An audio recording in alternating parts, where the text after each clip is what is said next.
Hey guys, welcome back to World Mechanics. Our mission here at the garage, guys, is to save you as much money as we can. That's why we make these absolutely free videos. Let's go ahead and start on it now.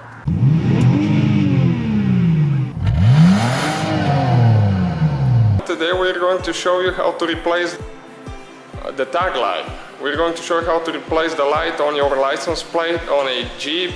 This one is the JK, so it's the same from 2007 all the way until now 2015 for that generation Wrangler. So what you need to do, that is the light for the license plate, and there is two notches that you need to press in, both of them at the same time, pull down, and as you can see, that's how it works. And now you pull it a little bit, and that's the light bulb right there. So you need to turn to the left about quarter revolution, and the bulb is right here. So what you need to do is you need to pull it out of there.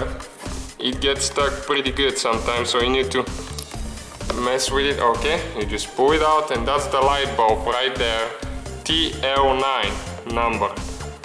And you just put it back together the same way we took it apart. Thank you guys. Hopefully guys the video was helpful. Please do not forget to comment, like, subscribe. That way we can keep making these absolutely free videos. Guys, we have more than 19,000 free repair videos on our YouTube channels that can, guys, save you thousands of dollars in future repairs. Check them out. Thank you guys for watching and see you next time.